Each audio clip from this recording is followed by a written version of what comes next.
Good morning. It's good to have you join us on Nigeria Now, showing on your digital first Pan-African news network, 2S Television. My name is Merciful Ajinomo. And there are some stories making the rounds, of course, the front pages of the newspapers in Nigeria this morning, and we have a couple of them.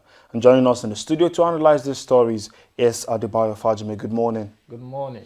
All right, to begin from, of course, the leadership newspaper, and the big story is SIM-NIN linkage. After many deadlines, 73 million unlinked subscribers barred from making calls. We have a couple of riders on that story. Nigeria has 303.6 million connected lines, 198 million active lines, 125 million linked lines, and experts fear revenue losses in telecom sector.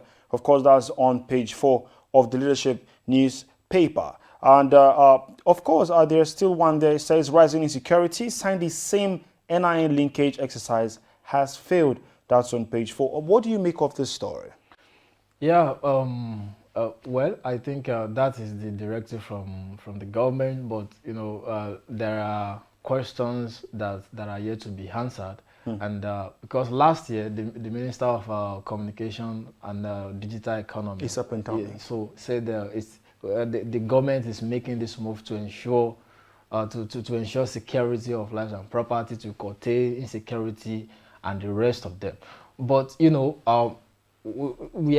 still see the menace manifesting on a very high pedestal. Even in Zamfara State, where of course the telecommunications sector yes, you have Zamfara, you have Sokoto, you have Kaduna. Yet this problem persists. So the question is what is the essence of all this moves. Exercise. And Nigeria sometimes we could be funny. You see us exerting a lot of strength, a lot of energy, in fact deploying a lot of resources into a particular sector or to ensure that we achieve a certain goal or objective. But at the end of the day, so we end up achieving nothing. So that the question is, of what use is all the effort and all the resources?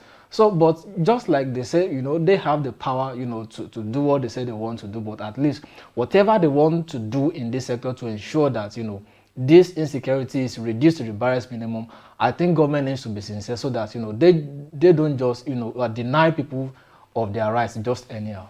Okay, I was still on that leadership newspaper from the very top. It says Southern PDP governors reject Northern presidential aspirant. Autumn committee decides on zoning today. Take battle to terrorist enclaves, JNI tells federal government. That's on page 7. And besides that, we see anti-government sermon, Apple Mosque sacks Imam Khalid, and that's on page 6. And then underneath that, Soludo joins prayer to mark end of sit at home in Anambra. That's on page 4. Soludo, it's not up to a year that he has assumed office in Anambra State. And please, what do you make of this move by the governor?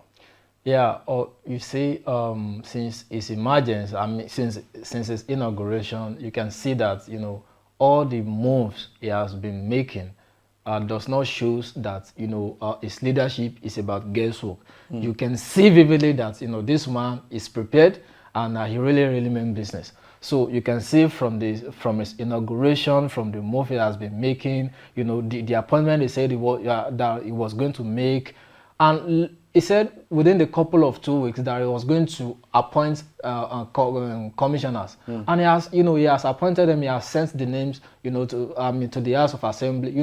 The man has really been up to the task, right from the beginning. But the issue is just that it is not how you start, but it's how you end. How well you end. So it is the momentum is able to gather to ensure that what is started well also ends well. I think that is the most important. But so far so good now. I think the governor is really doing well. Okay, we do hope that he continues on that good behavior. On Daily Trust newspaper, the big stories: Nigerians spend 67.7% of monthly income on utilities. We have 4 riders. The first says it's second highest among 51 nations. That is a British firm study. And then workers say we spend our salaries on basics.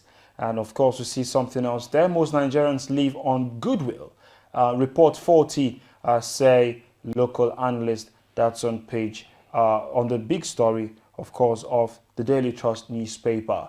67.7% on utilities. of course, what comes to mind, especially we were talking about yesterday, talking about subscription hike in price of, basic things that, you can just stay in your house and watch television. We're not even talking about food or resources, water, power. What do you make of this story? Yeah, Nigeria, when you look at it, how much is an average worker earns in Nigeria?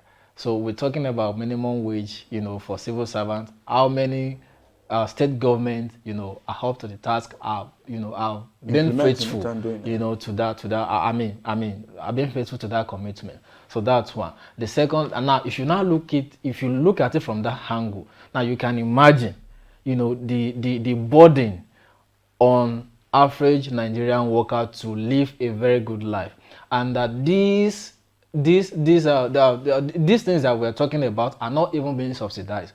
In fact, you pay for them. At the end of the day, you don't enjoy them. Talk of water, talk of electricity, talk of what else do you want to talk about? You don't enjoy any of this. So at the end of the day, you end up being exploited. Even if you are enjoying it, at least if you are paying for something that you are enjoying, of course, the burden and the pain wouldn't have been much. But if you are paying for something that at the end of the day you are not even enjoying it, of course it's going to be. Now, when people are paying so much on utilities now, you can imagine how difficult it's going to be to even think of how to provide meal for the family, and how to live a good life, how to drive cars to builders and all of that. So that tells us that we are in a very serious dilemma, and there's still much of work to be done. Of course, definitely, I agree with you on that one. Still on that newspaper, bandits in military uniform killed Zamfara commissioner's son, 3 others. A terrorist killed 17, abduct several others in 2 Kaduna local government areas. A police local manhunt. From the very top, federal government directs telcos to bar calls on unlinked lines, and we've seen this yesterday. And then a survivor says Kaduna train attackers were teenagers. This story is actually very touching. Talking about the attack on the train, a survivor is saying that the attackers were teenagers.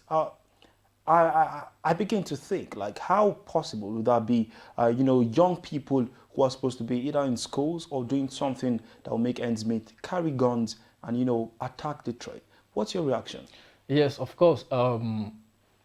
It's very bad, but I can attest to that because I think there was a time last year we did a report, in Zamfara. That somebody sent a footage to us and we confirmed the story.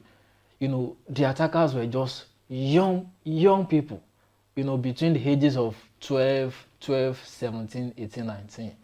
It's very pathetic, and these people are products of a society.